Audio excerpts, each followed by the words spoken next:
If you're tired of just existing and feel like nothing meditation or like self-help you see online actually works or helps you, this video might be different. You should stick around.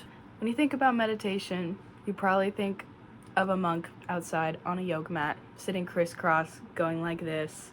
You might think that you need to eliminate all distractions and be super spiritual to do it right. Maybe you've tried it and you felt like a failure in the moment because a negative thought popped up and you just started getting caught in it and you're like, oh, I'm so bad at this.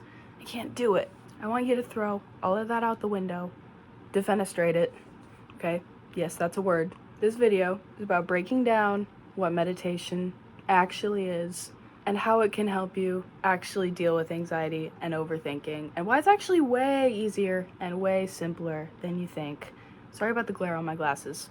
It's my ring light. Hi, my name is Eleanor, and I make self-improvement content. Please bear with me because this is my first video. I'm working on my setup, so yeah, any kind of feedback helps. Okay, let's get into it. Before we get into the how, I want to explain the why it works, how it helped me personally, why thinking about it in this way helped me just do it like all the time without even really thinking about it. Just listen, okay? Meditation is literally just being in the present with whatever is happening without trying to change it. It's about noticing, not controlling. I'm a natural worrier. I'm always paranoid about my health, my future, money, eating right, being social, balancing responsibilities, helping others. You know, it's not possible to be perfect. So meditation really helps me because you're really just getting in tune with life, the energy of life, the fact that everything around you is alive, there's love everywhere, within you, within me. That is meditation right there.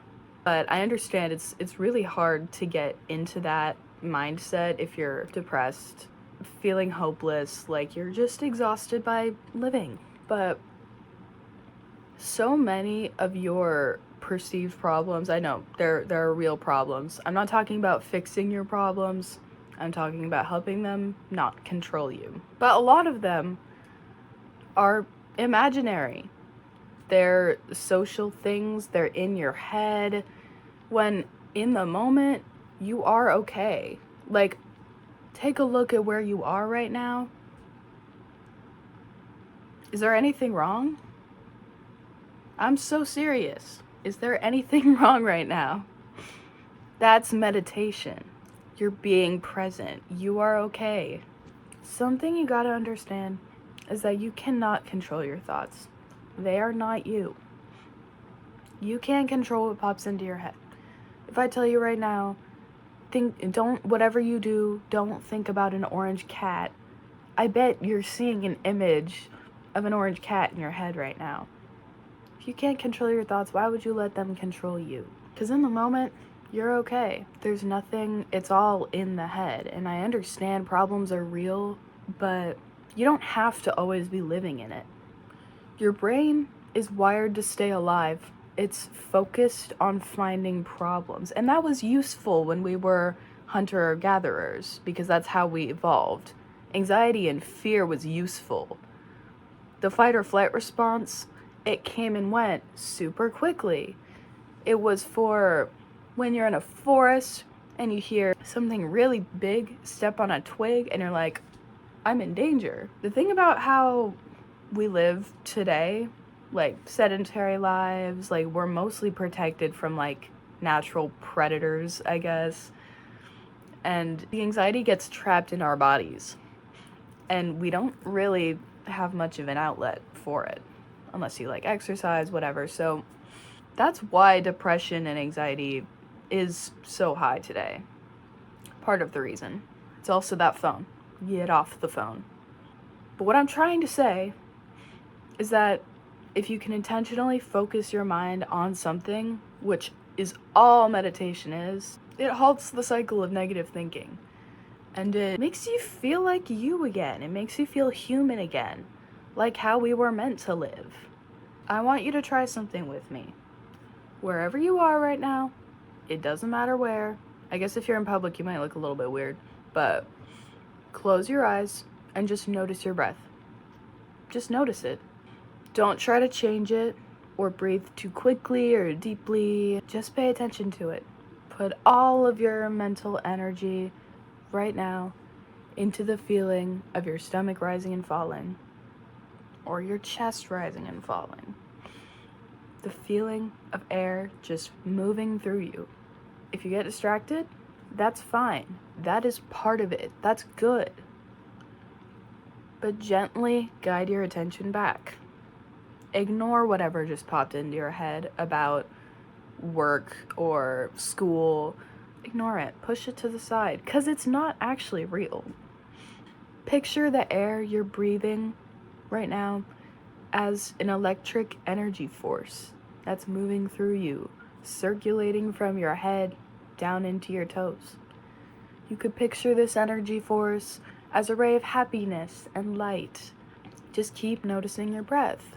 You can go ahead and pause the video if you want to continue, or if you don't and you just want me to shut up and move on, that's fine. But I bet you feel just a little bit more centered, and at the very least, even if you didn't participate, you kind of are getting it. While this bodily awareness practice is great, it's not necessary to get benefits.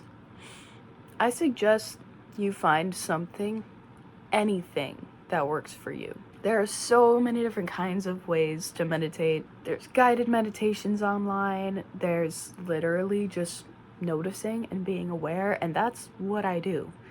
I find it very hard to have a sit-down meditation session where I am just deeply focused. It's hard. So I kind of microdose it.